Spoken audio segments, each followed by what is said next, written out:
May the Lord give this council the wisdom, discernment and courage to serve the community. Grant also that we may act compassionately and with integrity in the best interest of this Shire. Through Jesus Christ our Lord. Amen. I would like to show respect and acknowledge the traditional owners and custodians of the land and elders past, present and future on which this meeting takes place. This meeting is being audio recorded and those in attendance should refrain from making any offensive statements. There are to be no other recordings of this meeting without prior authorisation of council. Thank you.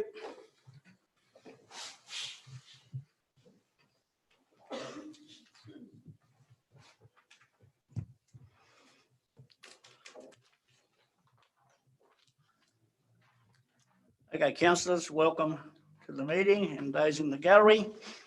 We'll move on to application for attending meeting via video link. We've got Councillor Williamson has requested to attend the meeting. Have I got a mover? Move Councillor Campbell, second Councillor Burns. All in favour? Against? Carried. Apologies. Application for leave of absence by Councillor. Councillor Flaherty has got an apology. I've got a mover, Councillor Burns. Second. Councillor Abbott, all in favour? Against? Carried.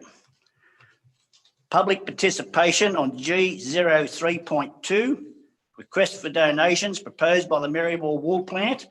We've got James Munro representing the Merriwell District Progress Association and Stephen Gowland. James, you wish to come first? Or is only one speaking? Steve first? Okay, Steve, you like to come up to the mic? You get 5 minutes, Steve, and I'll give you a noise when you've got a minute to go. Thank you.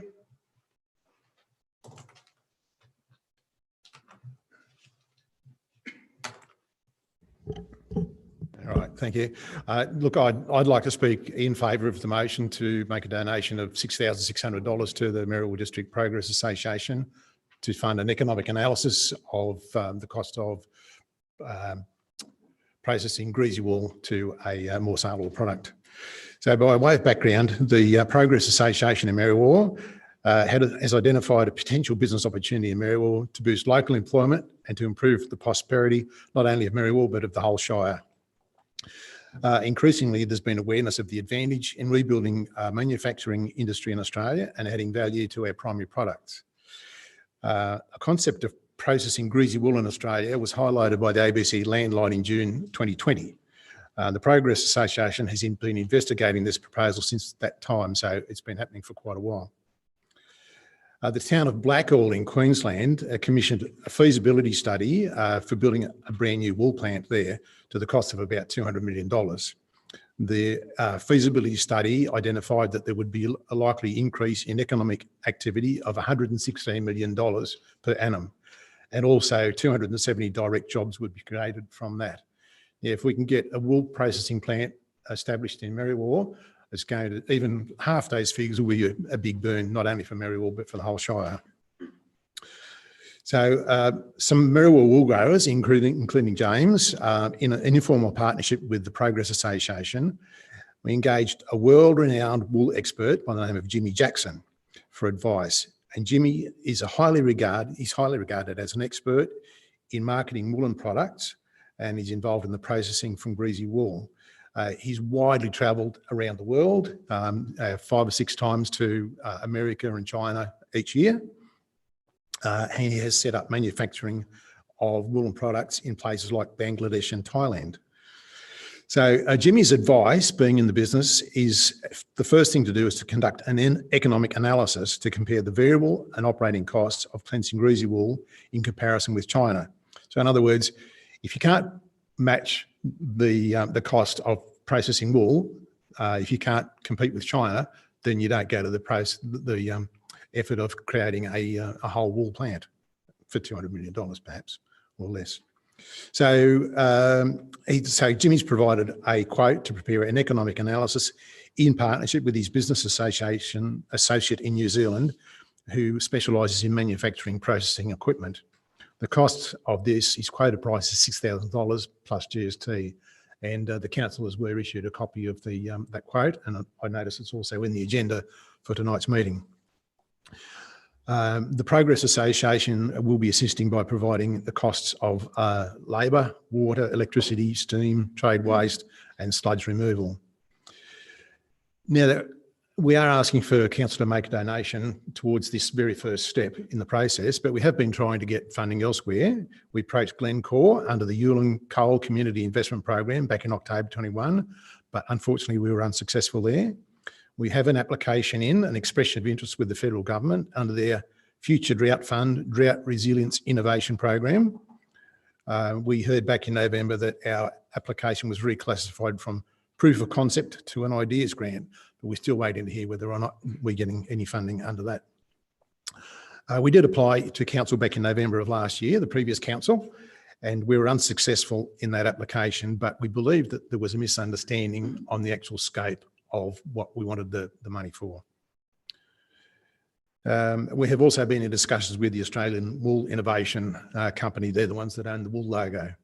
And those discussions took place in December 2021. It's interesting to note that a company by the name of Wool Producers Australia, they've actually received a grant from the federal government to do an Australia-wide feasibility study in the cost of cleansing wool in Australia. But they're looking at various things like either in Australia or other locations overseas. And their study, the first stage, is not due for completion until September 22. But in order to maintain momentum, we believe that Merriwa needs to push ahead to be the leaders in this whole initiative. We also understand John Roberts we spoke to, he's from the Australian Wool Innovation, he's their Chief Operations Officer. He believes that Merriwa has an advantage over other locations in Australia for a wool plant because, as he says, wool products need a story of their provenance. And Merriwa has a long history of wool production way back since the 1820s. So we're asking council to please consider making a contribution out of the Reserve Merriwa funds. This $6,600 represents less than 3% of the funds that are remaining in that fund. I think it's an excellent investment into the future. Thanks, Steve. You got 3.5 seconds more, mate. But just stop. Steve, can you stop there, please? Councillor's got any questions to Steve? Councillor Campbell? Yeah, thank you, Steve. Thank you for your presentation. And as you know, coming from Merriwa, it's pretty close to my heart as well. Did Mr. Jackson do the Blackhall study as well as this one that he's proposing, or was it someone else? No, it was somebody else, Ron. And Jimmy actually doesn't believe that the people that did the Blackhall study took into account the actual operating costs of processing the wool. They just went ahead and started to design a 16-hectare plant processing wool from greasy wool right through to final products like scarves and the like, you know, carpet, etc. Mr. Mayor, may I ask a second question? Are you privy to the findings of that study, or is it just are you privy to that study? I spoke to the Mayor of the Blackhall Council, and he was kind enough to forward through a brief copy of their feasibility study, which has been provided to council. I think Greg has a copy of that, and that's what I got some of those figures from. The results of that survey. All right, thank you. No more questions? Councillor McPhee? Thanks, Steve. That was a fantastic introduction. I'm assuming that the report will also take into account the local jobs that will be provided, and also the fact that because it'll be produced here, it'll be done here, that we'll have a reduction of our carbon footprint. So those things will also be taken into account, I'm hoping. No, this study is just to look at the cost of cleansing the wool. So if this study decides that wool can be processed at a competitive cost compared to China, then the next step is to undertake a larger feasibility study to see to look at all the other costs involved, to look at where that might be located, getting rid of waste, and looking for investors in the business. And it may even be, if it does go ahead, it would probably go ahead in stages. So the first stage would be cleansing the wool. An excellent byproduct from cleansing the wool is lanolin, and that can be sold quite competitively. But the advice I have from the experts, and we've been in touch with a lot of people in Australia about this whole process, is that 5 or 10 years ago at least, this wouldn't have been a proposal because China was processing wool much cheaper than us. Now China is looking to get rid of that type of process. They're ending up with tip trucks load of mud that we export from Australia, and then they're at Shanghai, they've got all this mud and they've got nothing to do with it. So it's far better for us to actually export a final product, do value adding to our primary product. Yeah. No more questions? Thanks, Steve. Right. Okay. Thank you. James, you wish to come up? Say, mate, if after 4 minutes you'll hear that. I'll be very impromptu because I've only just read Steve's report and that's actually covered pretty much everything. The reason we chose Jimmy Jackson was because he has massive amounts of experience in this area. As Steve mentioned, he's set the processing plants up all over the world. He set them up in conjunction quite often with the partner that he referred to in New Zealand, who incidentally says they don't do them very often now, but he has a capacity to get the components and things to make a scouring plant. And probably one of the few left who can do it. So he knows exactly what the costs are. And that's probably a lot of the reason why we're not saying, let's do the complete feasibility study. We believe that could be wasting everybody's time and council's money. Jimmy and his partner would be able to give us an upfront answer with much, once he gets the costs, the electricity, the labour, water, etc., he will be able to give an exact idea of whether it would be feasible to do it here. But presently, 80% of Australia's wool goes overseas. We want to get some processing back here. They're trying to do it at Blackhall, obviously. Blackhall, well, first of all, Queensland doesn't have any sheep left. I don't know why you do it at Blackhall. It's nowhere near anything. I think it's a non-event, really. At Merriwa, we're pretty well positioned, obviously, on the Golden Highway, good access to markets or ports, good access from the wool, from sort of the New England, obviously down the highway, Dubbo, a lot of that western wool, and even the southwest. So it's quite a good spot for a processing plant. I think initially we'd be looking at doing a scouring plant. Blackhall looked at doing the complete process. It was an enormous undertaking. It's hugely expensive. I can't see them getting it off the ground, but we're sort of looking at more just the scouring side of things at this stage. If that got up and running, you'd look at maybe some processes further down the track. But I do believe we've been lucky enough to at least find someone who is very capable of giving us an answer on whether or not it would be feasible or not.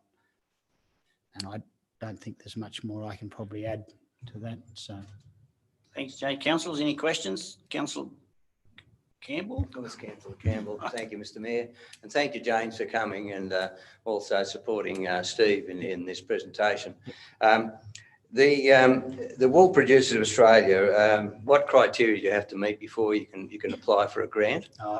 And the second thing is the prospects of purchases of the finished product, whether it only be the scoured product or just how far with that, have you had any indication to what those purchases may be able to be advanced in Australia? Yeah, the purchases, well, it's hard to know really because, I mean, as I say, 80% of the wool goes to China. I think obviously you'd be looking to hope that you can open some new markets, probably, some of the older markets, like Italy and places like that would be a great spot to be going for the wool. I think that's I think probably looking at the economics of it at this stage is rather than where the product will go, because again, if Jimmy Jackson was here, he'd probably be able to answer that, down to the last, so every little bit of it goes. I can't probably give you that exactly. In terms of the wool producer, I think Steve had probably answered that. Have you seen any of the information on what we have to do to apply for a grant with them? The Wool Producers has commissioned they've got a grant and they've put out a tender for companies do that study. They may have actually engaged a company at this stage. That's not due until September. There's no opportunities open for us to get grants for this initial study, but we could approach them later on. We're going to need a bigger feasibility study to see how the whole thing processes. Okay. Mr. Councillor Mayor, my Webb. final question is, and how long will this study take for Mr. Jackson to perform? Well, I think primarily he's got to get information from us. So he needs labour costs, water costs, electricity costs, those sorts of things. If we get those to him relatively quickly, I think he can do I think he'll get back to us fairly quickly. I'd imagine months. I would think, a month maybe. It's up to us to get him the information. That's why it's not an expensive study at this stage. Councillor Williamson, you had your hand up? Thank you, Mr. Mayor. Councillor has already taken my question. Yeah, thanks, Steve, for the presentation there, and thanks, James. It's a really exciting prospect for that region. If A, you can get the funding on this study, and B, if it goes ahead. No, it sounds really exciting. No more questions? Thank you very much. Thank you. Thank you. Oh, no, you're right. Mr. Mayor, I'll move to suspend standing orders to deal with G.3.2, section number 3, which is the Merry Ward District Progress Association for Economic Analysis. That is on page 101. I've got a second for that. I'll bring that, councillors, I'll bring it up straight under the presentation. So, seconded by Councillor Campbell. All in favour? Aye. Against? Okay, we'll move on to that after the presentation. I was going to make you stop here so we can get you into council in a few years for Merriwell. Councillor, so we'll just quickly on A03.1, the presentation to staff. I've got to move in the presentation. Moved. Move Councillor McPhee, second Councillor Burns. Yeah, oh, sorry, I have jumped the gun. Councillor Burns got me off guard. Councillor, sorry about it. We'll go back to the ordinary council meeting held on the 28th of February, noting those couple of changes. Someone like to move with the small amendment? Councillor McPhee, you wish to speak? Just a couple of amendments. The first was that Councillor Flaherty was there, so she needs to be put into those present. Also for H002.2, in the original recommendation, adjust the votes from 3 to 6 need to be switched. It's on page 10. And CR.02.1, 1 to 8, they just need to be switched on page 12. Okay, I've got a seconder for that. Second, Councillor Burns. Any questions, comment? Yes, I have a comment on page 3 of the papers with respect to the minutes. And I'm still querying the confirmation of the minutes from January.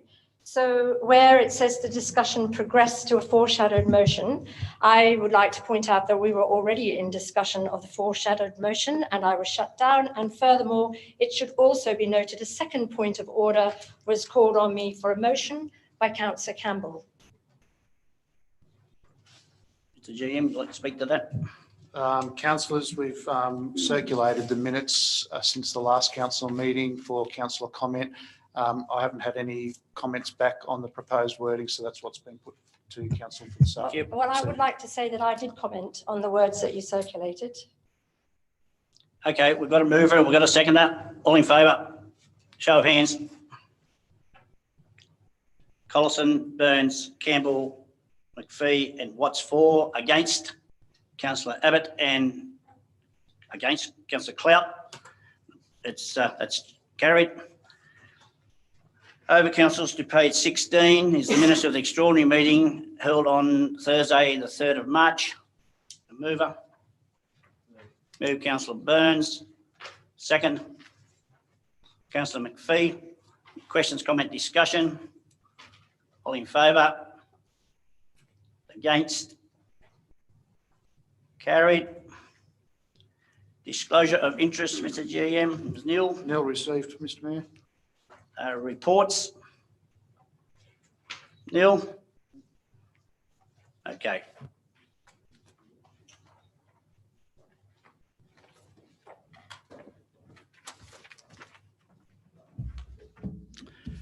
Priscilla, would you mind coming up, please?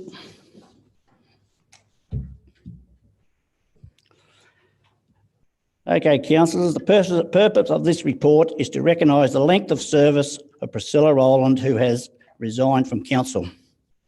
Priscilla commenced employment with the Upper Hunter Shire Council in 2006 in the role of Administration Officer in the Environmental Service Department. Her main responsibilities in this role included customer inquiries, processing, planning and building applications, and general administration duties. In 2015, Priscilla was appointed to the position of Senior Administration Officer, in which she helped to oversee Environmental Services Administration team.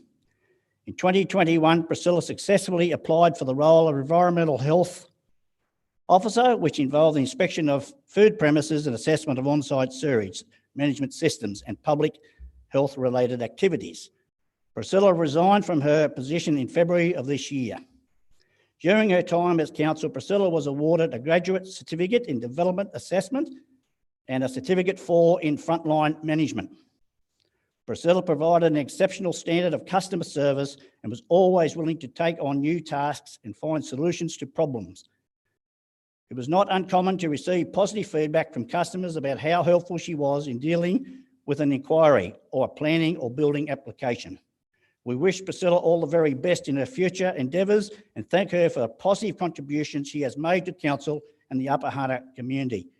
Priscilla, all the best, and just thank you very, very much. I know there's a lot of very good comments from outside about your role as working for the Upper Hunter Shire, and we wish you all the very best in your new adventures.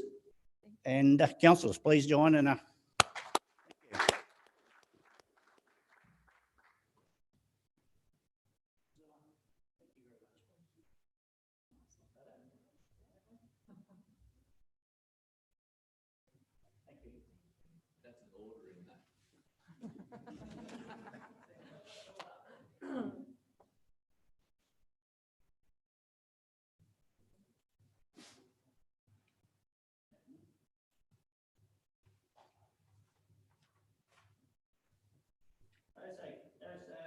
Okay, councillors.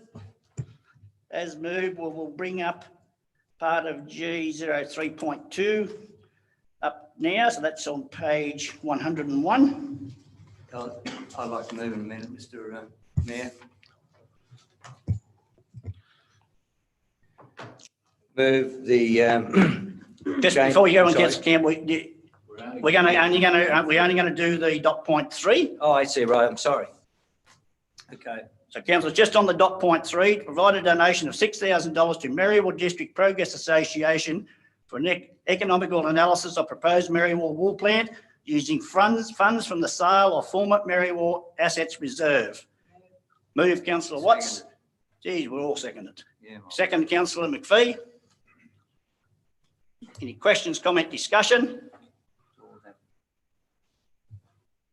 Yeah, I didn't ask you to stand. I was only looking at that. Oh, like I can't help it because look, it's something I think is just going to benefit Merriwell, but the whole Shire. We're all going to benefit if we can get this up and going.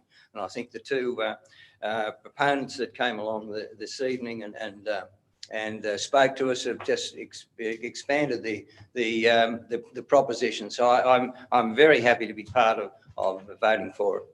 I suppose you wouldn't be game not to, Councillor Camp. Okay, councillor, just on that dot point 1, all in favour? Any more questions, comment, discussion? No, all in favour? Against? I've seemed to lost Adam off the front. I know he's over here. Okay, thank you. Councillor, do you want to move? We'll just finish that requests off. We'll go back to 1, 2 and 4. Councillor Campbell. Yes, I'd like to move an amendment to dot point 1. That we provide a donation to St Joseph of $360, as has been given by the council in previous years. Seconded. Second? I seconded.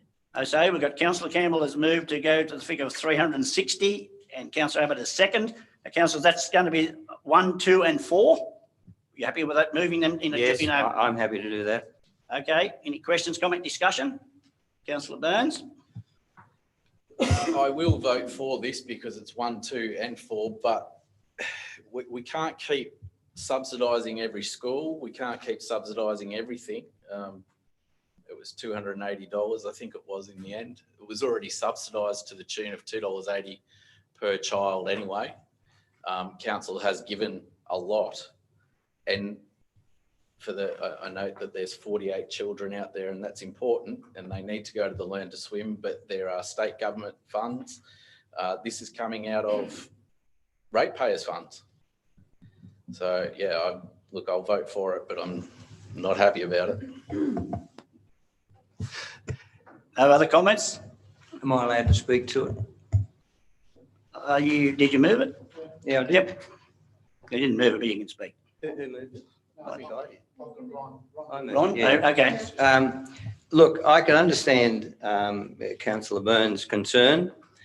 This is not for the general entry, and I think council has been very generous to the not only to this school but to other schools, the other people that enter there in a discount. But this is primarily going for the Learn to Swim. Now, the difficulty being out in the country is that there's not the opportunity that they're living just alongside a swimming pool that people got to travel in, and also having qualified swimming instructors. That's what it's about. And so that's why I'm happy to propose this and support it, because it's the Learn to Swim for it's for the regional kids that they come in, and also having they can't learn to swim correctly or at a public school and hold those lessons unless there's qualified teachers there and they do have qualified teachers to progress that. Thank you. Thank you, councillor Campbell. Councillor Abbott, you second, you happy? No more questions, comment, discussion? All in favour? Aye. Against? Carried. Okay, councillors, back to page 18 of your agenda. CSR 03.1, the Environmental and Community Services Committee minutes. Got a mover? Move councillor Watts. Second? Councillor Campbell, was it? Yep. But we won't fight anyone. Any questions, comment, discussion? Councillor Abbott? Yes, just with respect to my questions on page 20, when can I expect answers?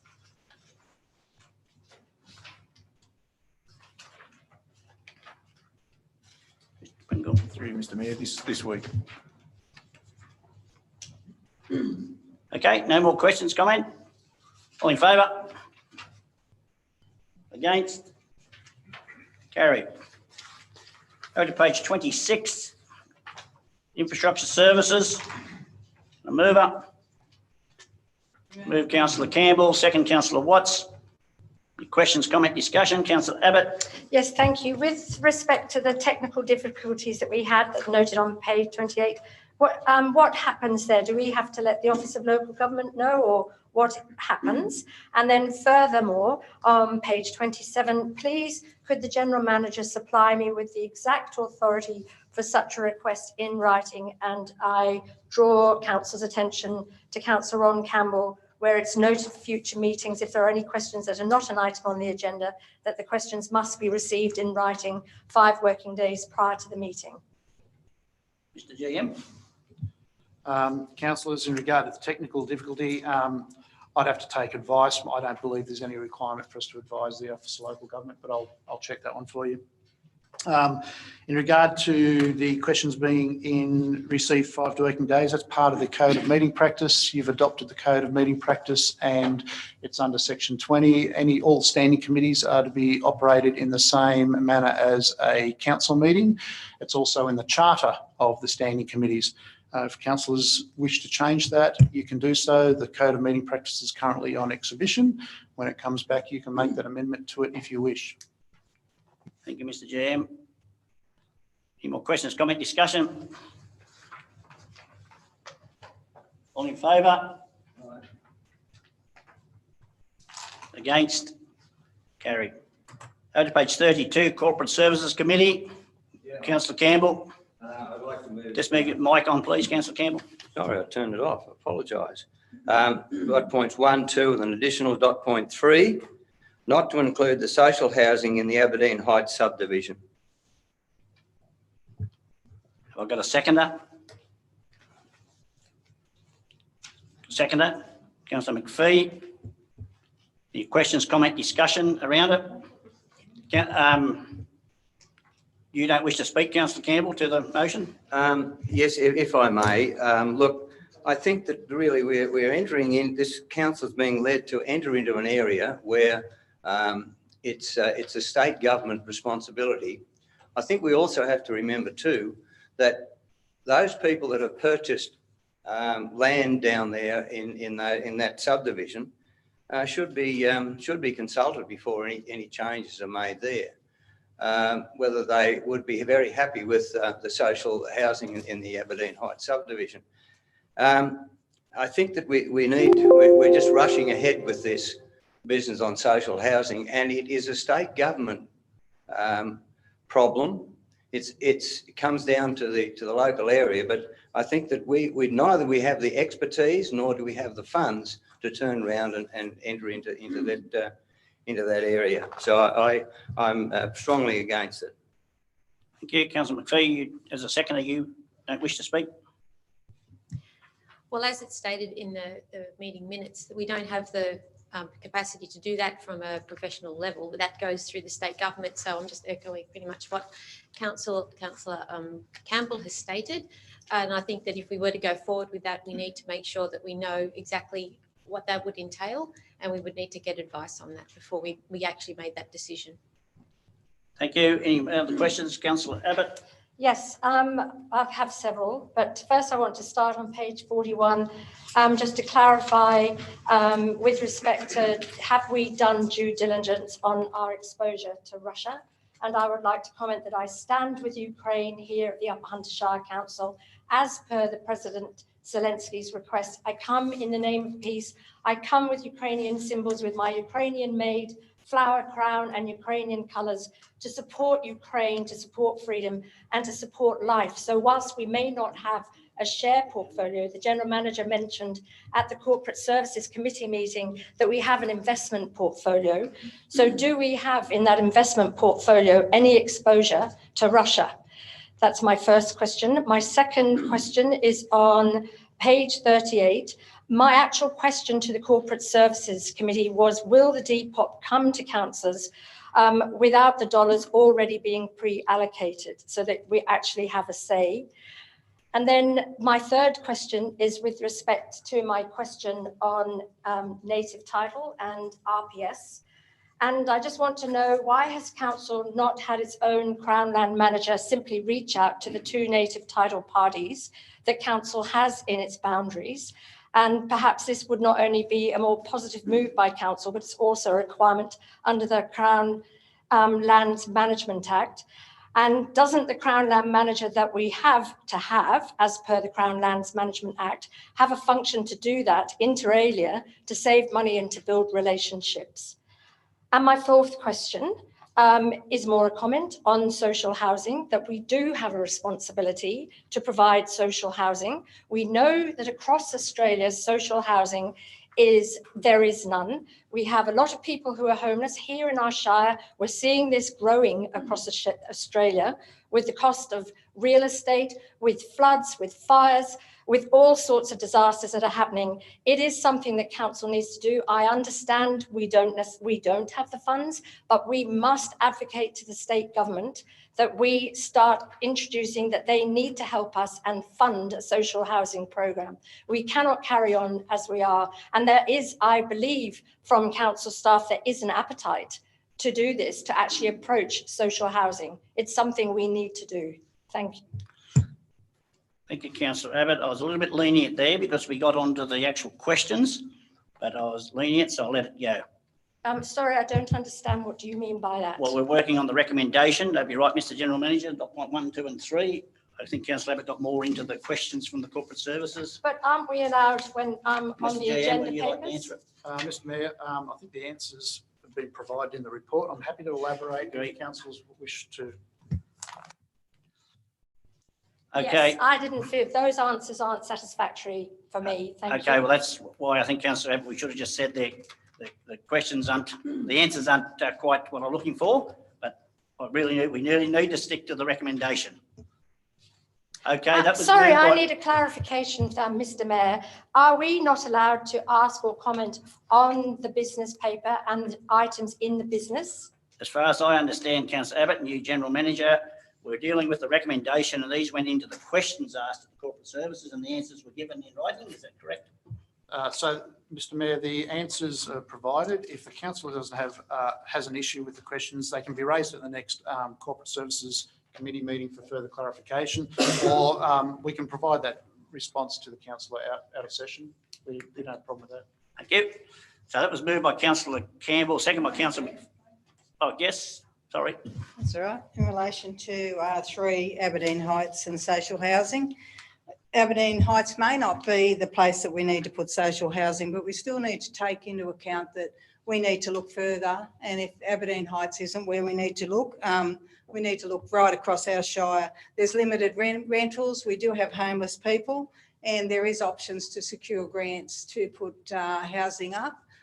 We've still got a house that's in disrepair down at Sermon Street, and we could be still looking at that. So if we could take that on board, thank you. Thank you, councillor Watts. So we'll put that down just as a comment. Yep, thank you. So we'll put the motion, the dot point 3 on top of the original recommendation.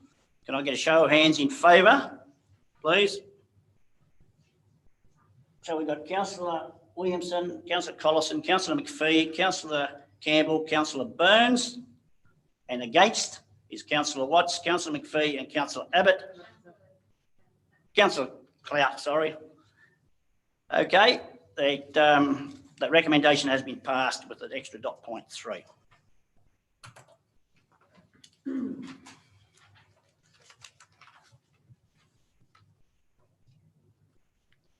Over to page 43, C03.1, the Liverpool Range Wind Farm Community Consultation.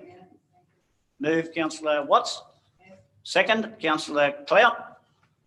Questions, comment, discussion? All in favour? Against? That's carried.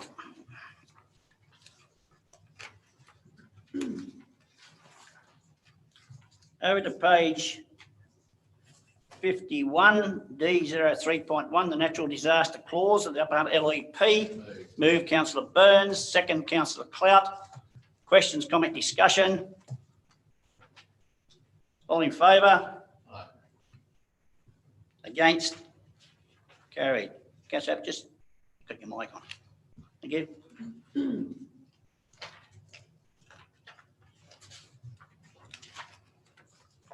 Over to page 55, D03.2, planning proposal to amend the Upper Hunter Local Environment Plan 2013.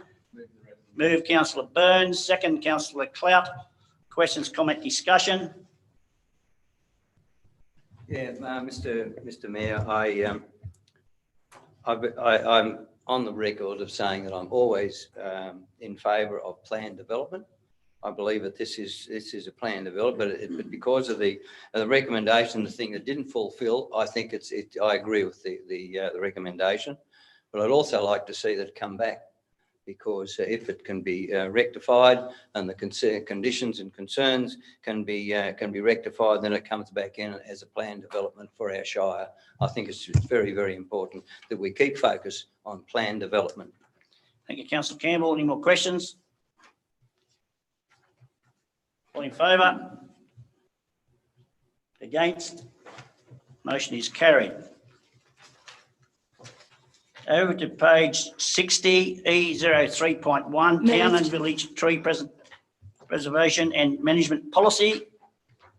I've moved it. Move councillor Abbott, second councillor Clout. Questions, councillor Abbott? Yes, I thank council for bringing this tree policy back to the community who are longing for this action from Upper Hunter Shire Council. With the recent release of the IPCC's second part of its sixth assessment for the prediction for the world's future, if we continue on our current course, that it is dire. So we have to reduce emissions in an emergency capacity. And by protecting and managing and planting trees, we can help with this to some extent. Australia has a shocking track record in deforestation, along with the worst mammalian extinction rate in the world. You're probably all aware that Four Corners tonight will be covering this dire situation. And essentially they have climate scientists from around the world who will be saying that we, Australia, will be the worst place in the world to actually live, as the effects of global warming will be worse here than anywhere else. We have floods, fires, droughts. They are already here, and protecting all trees, and in this instance, our urban canopies and council-controlled lands, this is an important step. So I thank council staff for doing this. I do have a couple of queries which I'd like to mention. And just on page 68, we refer to the tree as tree asset management rather than tree management. I wasn't entirely sure what that meant. Also, I'd like to comment on weed trees on page 70. And could I caution that we're careful that we don't suddenly cull all of these weed trees, because that we don't cull all exotics. I understand that there are certain weeds that we have to, but I hope that we don't get rid of all our exotics. They still have a biodiversity role, and they are carbon sinks as well. My question was, how will council, this was earlier when I wrote it, how will council ensure professional management of trees? I am very heartened to hear that council has employed a horticulturalist. That is really good news. And I basically thank you very much for bringing this back to us. Thank you, Councillor Abbott. Any more comments, questions? Councillor Campbell? Yeah, I have, Mr. Mayor. Look, probably I read 14A and the vegetation permits, etc., and that it's just a cost. I find it very difficult that if a person owns his land, owns where he lives, and then has someone come in and decide you can't trim that tree, remove that tree, or do something, I think it's a basic right that we have in Australia. To remove that or put big restrictions on it, I think is a problem. I find that as I read this, it's the cost of the person who owns the block of land or the tree that is in there. And I can't agree with some of the comments that were made by Councillor Abbott. All of this removal and deforestation, that sort of thing. The deforestation took place and can only take place when it's going to improve that area for productivity. You don't just clear land and just leave it. That just doesn't take place. But so I really have a concern with this, that the fact that we're taking away the ownership of that block of land and giving it to somebody else to decide what can be done or can be grown on that block of land. I really have a concern about that. I do not accept all of I call it a lot of fear campaign. Remember, I read just before I came over here, apparently that, well, if it's millions of years ago, that there was such a change in climate, but the climate has changed. A lot of the desert areas out there, long before we came onto the earth, the desert areas were growing trees and growing vegetation. I reject that, Mr. Mayor. However, I'm happy to finish up. Look, Finish up, that's Mr. fine. Councillor Campbell, please. Okay, thank you. Yeah. Councillor Clayton, you were the seconder of the motion. You wish to speak for the motion? Yeah, I do. While we're not here to debate climate change, so we can all accept here, I think, that trees have an important place. This policy is just to prevent trees being chopped down that are on council lands mainly. It's not really going to affect too many farmers on their private property. I think we all can accept that we have a need for a tree policy in this Shire, and I'm really glad that this has come back to a vote, and I hope we can all vote. While we might not all agree with everything in this policy, I hope we can vote to get this policy out there and so everyone else can see it. Thank you. Thank you, Councillor Clout. Councillor McPhee. The way I look at this policy is to ensure that Scone and the Upper Hunt Shire regions and towns actually remain the way they currently are, which means that they've got beautiful trees, which is what really makes us different from other towns. So I'm looking at this to maintain the beautiful areas that we've got, not to stop people from doing like chop. We just don't want people to be chopping down trees for no reason. We want people to respect that this is an area that if you want to live here, you have a buy-in to actually the country flair that we have in our towns. And I'd like us to, as it states here, keep that in mind when we're offering subdivisions so that people are mindful that they should also take that on board when we're actually further developing our towns. Thank you, Councillor McPhee. Councillor, have you got the right to close debate, or you're happy with? No, I'll close. Thank you.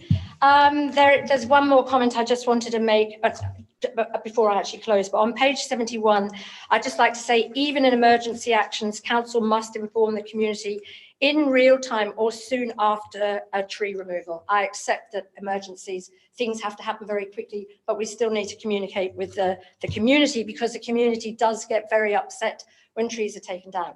Anyway, I'd also like to finish that I can't let remarks go past me about climate. It is irrefutable that climate change is here, that global warming has happened. Trees have a very important role. Climate denial and predatory delay have kept us back. And it is really good to see that Upper Hunter Shire Council hasn't given up on a tree policy. And we have one here that is going to go out to the community on public exhibition. They'll have a month to actually put their comments in and we can come back to this. This is a good policy, and I understand council staff have worked really hard on this to try and incorporate all of us and to try and make us all happy to come on board with this. The provisions are still there. If you need to take a tree down, they are still there. We're not stopped taking trees down. Part of this policy is management, and part of that does mean that trees have to come down. But deforestation has been a disaster for Australia. There is no escaping that fact. And it has been a disaster for biodiversity as well as emissions. It is really heartening to see this policy come back to council. Thank you all, because I know this crosses across departments, the infrastructure and the environmental and community services. Thank you very much. And I hope that we all support this. Thank you. Thank you, Councillor Abbott. So, yeah, as we're aware, it goes at public exhibition. So councillors have got the right, like anyone else, to put a submission if they feel. So, okay, we've had enough debate. All in favour? Show of hands. 4 is Councillor McPhee, Collison, Watts. Sorry, McPhee, Collison, Watts, McPhee, Clout, Burns and Abbott. Yeah, I got Adam, sorry. You got that, Robin? I got Councillor Williamson for it. Or just, yeah, Councillor Campbell against it. That'll make it very much easier. Okay, the motion is carried.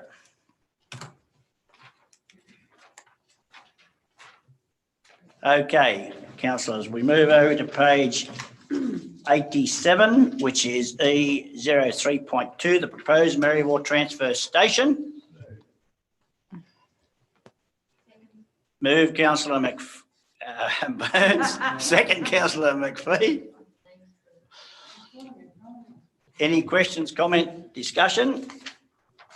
Councillor Watts. I would have liked to defer this. I feel that I don't think we should be putting out information without costings in this. I feel that the community can't make adequate responses if they don't know what it's going to cost them. Yeah. So, Councillor Watts, you've got the right, of course, to foreshadow. I put the motion up first. So, complete opposite, so it's got to be foreshadowed. So, you happy to foreshadow in the background? Councillor Burns, you're speaking for the recommendation. Yeah, we didn't wait for Murrundi. We didn't have the numbers for them. So this is community consultation. I would suggest that they're actually going to give us a few more areas like Murrundi did, because the people at Merriwar know their area better than we do. So I don't see a problem with it going out. It's about showing what the waste transfer station can be. It's nowhere near ready. So the figures will come. Okay, so that was moved by Councillor Burns and second by councillor McPhee. Do you wish to speak, councillor McPhee? I think that it's important that we get the community aware of this as soon as we can. And I think the costs can come out during the process. And I think that's a good point, especially when what we saw going on with Murrundi. They came up with different places which actually completely changed where we as a council stood on it. So it may be actually a better idea to put it forward as it currently is, and then the costs can be worked out at a later date. Okay, so we're going to move on to second that. Any more speakers for the recommendation? Any speakers against? Yeah, look, I agree with councillor Watts regarding this. I'm not against the transfer station or the way in which we have to progress with our waste. I think it's time that we need to do that. But I do believe that we need to have some sort of costing on there so that people can be informed. What's it going to cost to set up the new facility? Is that where the $250,000 comes in? And what's it going to cost for our rehabilitation and use of the existing facility? So I'd be happy to second that motion if required. Okay, councillors, we've got a foreshadowed motion, so I'm going to, councillor Abbott. Yes, I agree with councillor Watts and councillor Campbell. I also think we should defer this. Okay, but I'm going to put the original recommendation up. If the original recommendation is lost, councillor Watts is going back to the foreshadowed. So the original recommendation is as is. Show of hands. Got councillor Williamson, councillor McPhee and councillor Burns. And against is Collison, Watts, Clout, Campbell and Abbott. So the original motion is lost. Councillor Watts, do you want to put your foreshadowed forward, please? And to defer the proposal until we can see costings included for the future. I don't think you need the second bit. So just to defer the proposal so that we can see costings included to go out to the community. And councillor Campbell second that. Any questions, comment, discussion around that foreshadowed? Only one comment. I think it's, yeah, I mean, I know councillor Burns said Murrundi, but I think there's nothing to lose. There's no time frame. So all in favour of the foreshadowed motion? Councillor Collison, Williamson, Watts, McPhee, Clout, Campbell, Burns and Abbott. That foreshadowed is carried.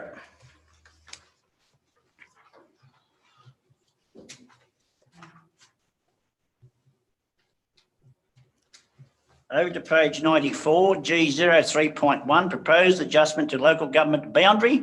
Got a mover, councillor Campbell, seconder, councillor Clout. Questions, comment, discussion? Nope, all in favour? Motion is carried. Over to page 101. Oh, that's done, yes. Just while someone's on the ball. Okay, councillors, over to 114, G03.3, 2022 Anzac Day services. This is to see which councillor's going to go. So we've got councillor McPhee is going to do the 5:30 a.m. dawn service at Aberdeen. And we've got councillor Watts is going to do the 9:30 a.m. service at Aberdeen. Agreements? Thank you. Castless, we've got councillor Clout at 10:45. The Merriwar dawn service at 6 a.m. and 10:30 the march, councillor Campbell. The Murrundi dawn service, Memorial Gates, is councillor Flaherty. And councillor Williamson will do the lunch for 12:30. At 10:45. The Scone dawn service, I'll do that myself. Councillor Burns will do the 11 a.m. service. Councillor Burns, right? The Gundy at 9 a.m. Councillor McPhee. All happy? Can I have a mover that way, please? Move, councillor Campbell. Second. Councillor Cloud, Just, any I'll just- questions, comment, discussion? yeah, I'll Councillor just Burns. note on that, the scone, that's actually wrong. The service is being held down at the pool as well. So the Kelly Street's not here. Okay, so that, yeah, righto, so just, yep, that's fine. So you happy with that, the mover and seconder? Okay, all in favour? Against? Carried. Over to page 11. I think I've lost a sticker here. No, I haven't. 117. It's a Community Advisory Committee Charter. Got a mover. Move Councillor Watts. Second, Councillor Campbell. Questions, comment, discussion? Yes. Councillor Abbott. I would like to, do we move now who's to be chair? Because I would like to move for the Scone and District one, Councillor Watts be chair. But I also have comments. When would you like me to supply those? Hang on a minute, we just.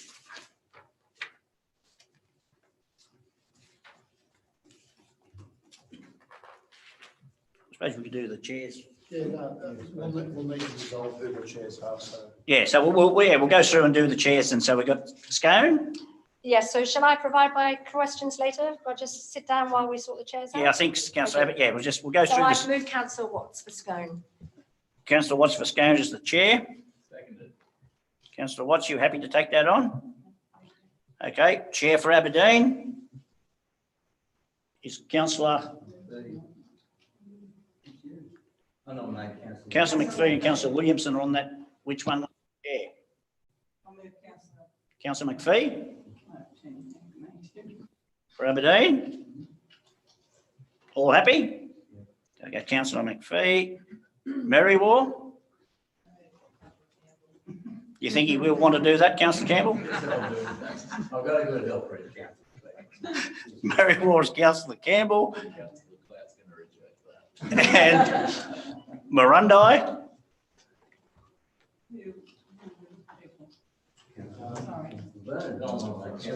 Burns and Flaherty, I think. So Yep. Councillor Burns and Councillor Flaherty. So you nominate Councillor Burns? Okay, well, it doesn't matter who that, but so Councillor Burns, accept. Councillor Burns is the Marundi. Okay, so the big thing now is go back to adopt the Community Advisory Committee Charter. I think it's like Councillor Abbott. Yes, thank you. So with respect to membership on page 121, where does it state in the Code of Meeting Practice that councillors who are not committee members cannot vote? And can I, so I'd like to ask on behalf of myself, because I'm not on any of these committees, but can I bring business to be included in these section 355 committee agendas by way of a notice of motion if I am not a member? And if no, where is the authority for that? And also, I still feel these committees are a silencing of the community. I'm very sorry that our other committees have gone, and I'm very sorry that the committees I was chair of have gone. I feel that as a real blow. Okay, thanks, Councillor Abbott, but we're just adopting Community Advisory Committee. We take that on notice, your comment. Councillor, Mr GM, you got any comment?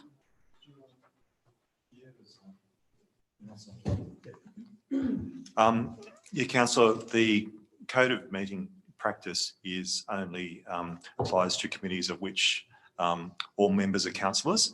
And because these committees are councillors and community members, though the Code of Meeting Practice as such does not apply in terms of membership. So I can I can move notices of motion if I'm not a member of these committees?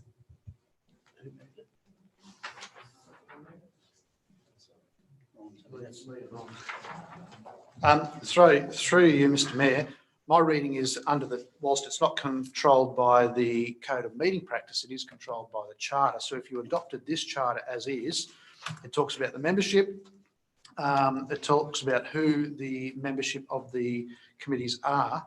I couldn't see that allows for non-committee members to bring matters to the committee. So I think to be safe, if councillors wanted councillors who weren't committee members to be able to bring matters to the committee for discussion and to also participate in the discussion and the debate, you would need to probably address that in the charter to make it clear, because I think it's unclear at this stage.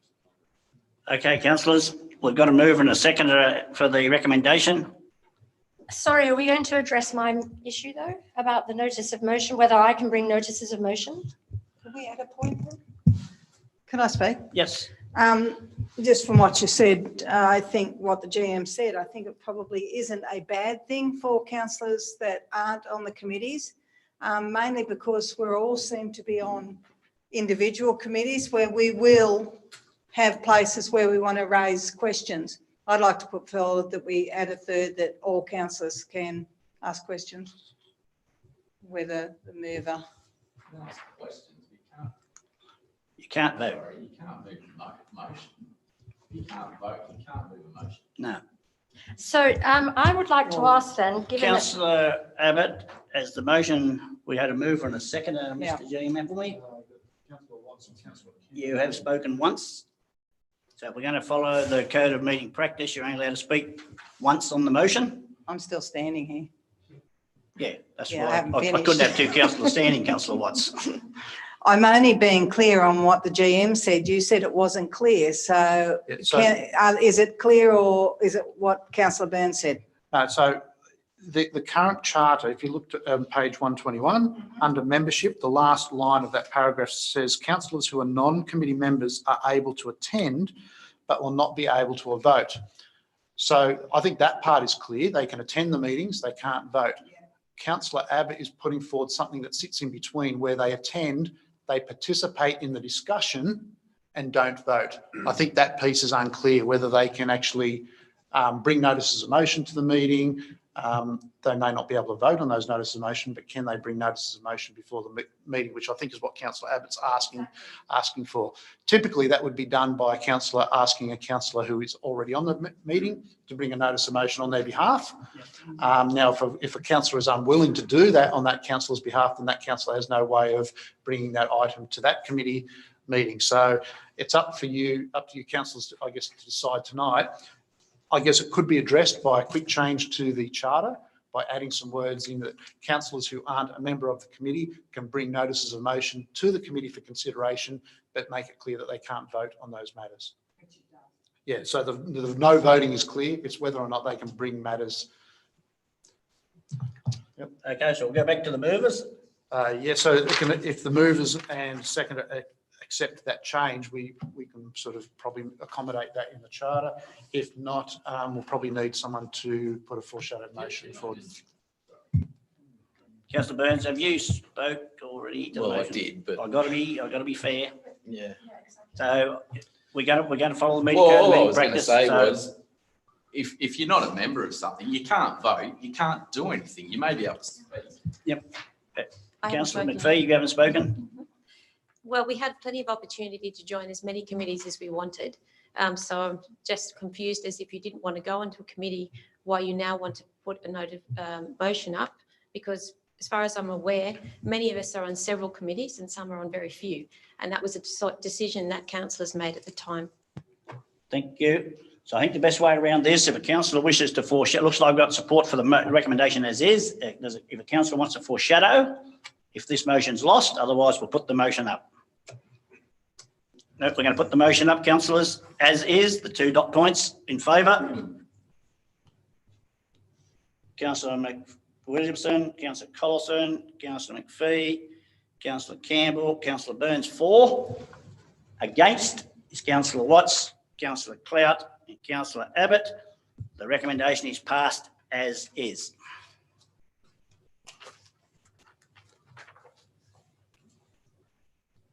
Over to page 123, H03.1, policies for review, corporate services. Got a mover, councillor. I'll move it with a small change, Mr. Mayor, that I just have to find where we're putting the small change. On page 128, professional development, that the wording in the maximum amount column be removed altogether because we're unaware of how much we need to spend with the new legislation changes. Okay, we've got a second for that small change. Councillor McPhee. Your questions, comment, discussion? Yes, I'd like to comment, and I'd like, if it's possible, to move just a little thing into there too, that we consider appropriate cents kilometres rate for the use of bicycles to attend council business. The mover, you like to add that? No? No? Do you want to join it? Councillor, Mr. Jamie, you wish to speak? Just, Please, something? look, we're happy to look at that amendment for bicycles. We did do some real rough calculations just based on wear and tear. It wouldn't address capital cost for the bicycle, but it would have addressed tubes, chains and tyres. And to be honest with you, councillors, it comes out at about 1 cent per kilometre. It is the staff time on it would exceed the cost of it. But if you want us to address that, we can have a look at it. Okay, well, I've got a mover and a seconder. Councillor, I'm only going to make a comment. Mr. Sorry, Mr. Chair, I just need to clarify something. That we'll need to change 6.22 as well, because the amount is referred to both in the table and the body of the report, if that's okay with you. So we'll change the $8,000 in the table and also the reference in 0.6622. It's essentially saying the same things, so we'll need to change both. Happy with that, Councillor Burns. Councillor McPhee? I only make one comment. I mean, if we were to pass for the wear and tear on a push bike, I'll be claiming for my phone, I'll be claiming for charging the electric car up on my power bill. You know, that's just a comment. Mr. Mayor, I would like to comment because I haven't commented on this. Essentially, why should people who use cars... Councillor Abbott, you have commented. No, I haven't. All I did was actually yes, say but that's if we're going to follow the meeting code of meeting practice, you have spoken once. The mover, you can't have... Everyone's up here about following the code of meeting practice. The mover and the seconder, or the mover has the right to speak twice in closed debate. All others have the right to speak once on each recommendation. Correct? Yep. Okay, so I'm putting the recommendation up as is. All in favour? Councillor Collison, Williamson, Watts, McPhee, Clout, Campbell, Burns, and against is Councillor... Oh, sorry, with that small dot point of the 8,000 removed from the... Yeah, yeah. That's correct. Everyone's happy? I'm against. Yes, Councillor Abbott's against. Everyone's happy that put their hand up? Looks like it. Okay, we'll move on. That's been carried.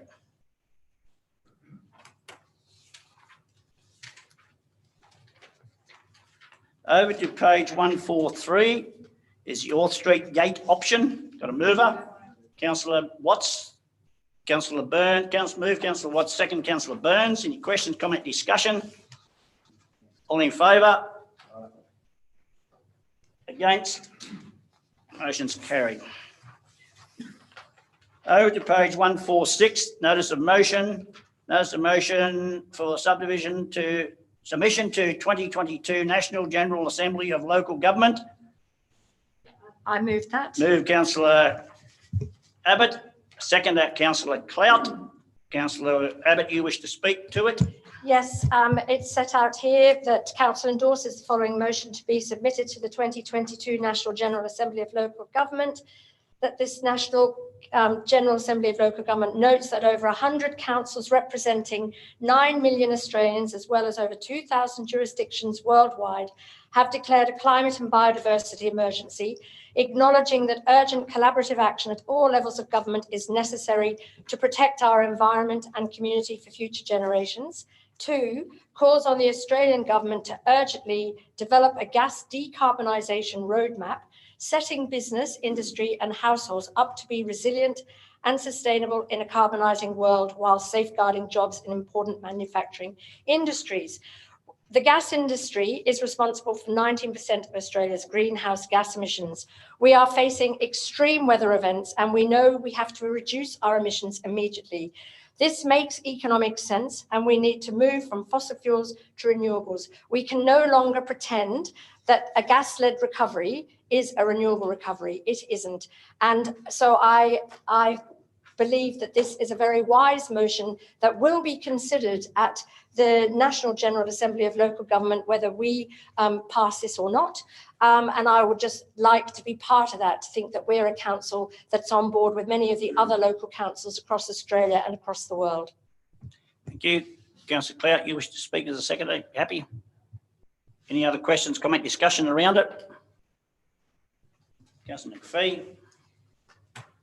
I think that it would be a very good opportunity for each and every single councillor who supports this to look at, for example, the vehicles they drive, how many emissions they produce, how they're actually spending their time, because I think that if we're going to be expecting other people to follow this, we need to ensure that we're doing it ourselves. Okay, we'll just put that as a comment. Okay, we'll put the motion up. Those in favour? I take the right to close. Oh, if you wish to. I do wish to. With respect to the vehicles that we all use, I, as you know, use a bicycle, which is not supported obviously by council.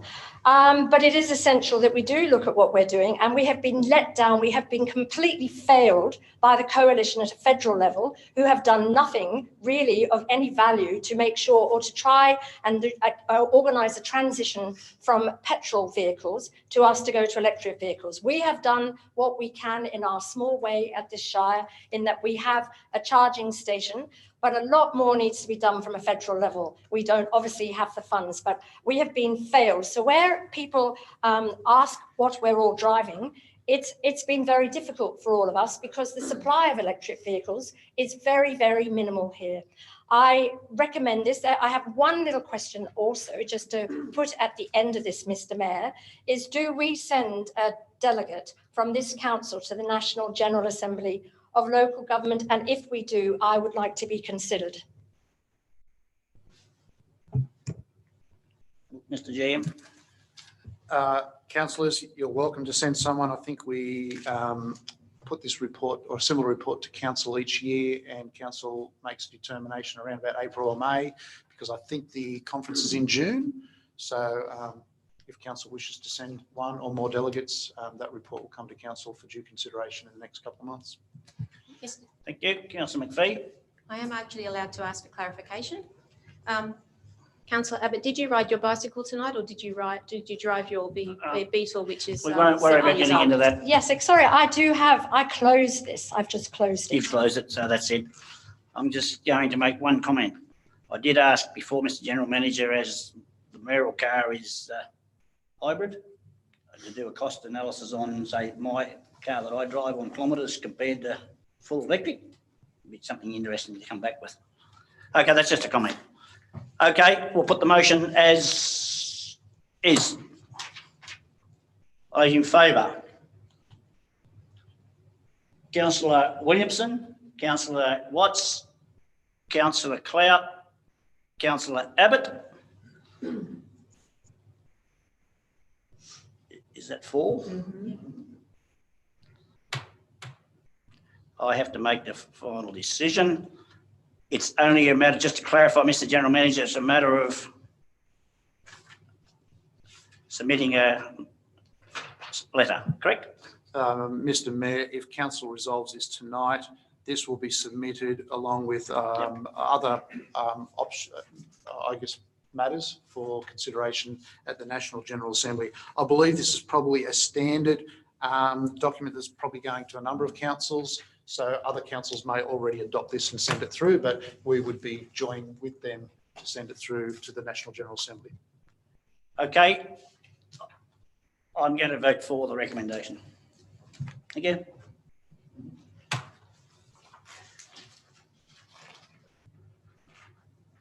Okay, that's it, isn't it? I got confused now. Yeah, should call for those against now. So it's Councillor McPhee and Councillor Campbell and Councillor Burns. And the rest are 4. Okay? That's been carried. Over to page 151. 148. Told you I was getting confused.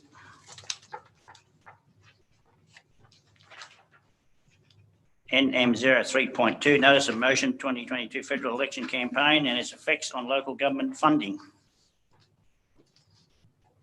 I'll move it, Mr. Mayor. This was a motion that was brought to our attention by Councillor Linda Scott from Sydney, City of Sydney. She's the ALGA president now, but she spoke to us at the Local Government Association conference a few weeks ago. Myself and Councillor Flaherty both agreed that this is an important enough thing that we would actually join together to bring this to the council. Essentially what this is, I'm not going to go through Councillor Burns, I'll just get a seconder to open debate. So it's moved by, second by Councillor Clout.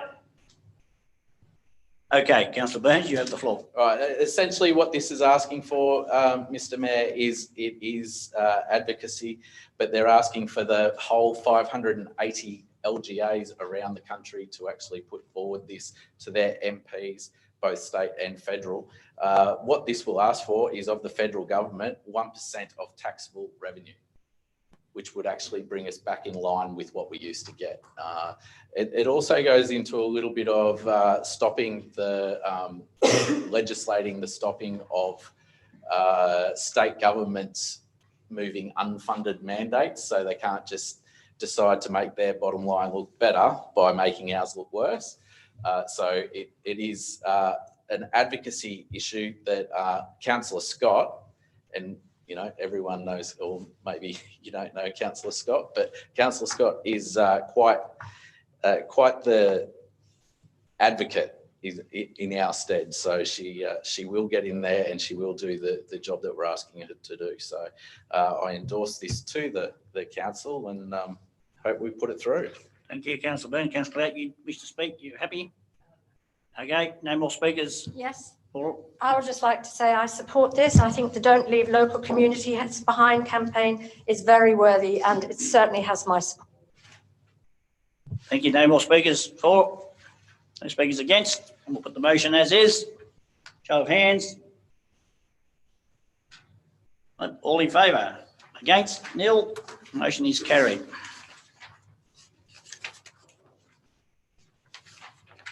Page 151. Questions with notice that Councillor Abbott's got questions. Remember, we're not debating, we're just getting clarity around them. Happy? Happy? Okay, we're just going to move over that the questions received, the responses provided. Councillor Abbott's, second Councillor Clout. All in favour? Against? Carried. Move over to page 152. Someone like to move us into closed council. Second, Councillor Clout. Those in the gallery can come back when we come back into opened, but okay, thank you. All in favour of moving into closed? Against? Thank you.